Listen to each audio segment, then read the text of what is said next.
Hello guys, 100 দিনে 1 লাখ টাকা খরচ করার চ্যালেঞ্জে আজকে হচ্ছে 30তম দিন। তো আমি আপনাদের বলেছিলাম যে আমি প্রতি 15 দিন পর পর আপনাদের একটা করে ভিডিও দিব যে আমার কত টাকা খরচ হয়েছে। তো আজকে 30তম দিনের ভিডিও। তো 30তম দিনে দেখতে পারতেছেন স্ক্রিন রেকর্ডে যে আপনাদের দেখাইতেছি যে আমার এতগুলো টাকা খরচ হয়েছে। তো 100 দিনে যে 1 লাখ টাকা খরচের আমি চ্যালেঞ্জ নিয়েছিলাম সেটি আমার জন্য অনেক বেশি কঠিন হয়ে যাচ্ছে, কারণ আমার 1 লাখ টাকা খরচ করতে গেলে আমার 1 লাখ টাকা অবশ্যই ইনকাম করতে হবে, কিন্তু আমার কিন্তু 1 লাখ টাকা ইনকাম নেই, সেহেতু আমি খুব সহজেই কিন্তু খরচ করতে পারবো না। তো 1 লাখ টাকা খরচের যে চ্যালেঞ্জটা সেটা হয়তো আপনারা অনেক সহজ ভাবতেছেন, কিন্তু সেটা আমার জন্য অনেকটা কঠিন বিষয়। তো আপনারা অবশ্যই আমাকে ভালো কোনো পরামর্শ থাকলে অবশ্যই কমেন্টসের মাধ্যমে জানাবেন। তো আমি কিভাবে 100 দিনে 1 লাখ টাকা খরচ এর মধ্যে সীমাবদ্ধ রাখতে পারবো। তো দেখা যাক ফাইনালি আমার কত টাকা খরচ হয়।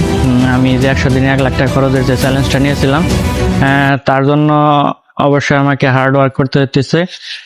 তো দেখতে পারতেছেন যে আমার গত 1 মাসে 40,000 প্লাস টাকা খরচ হয়েছে।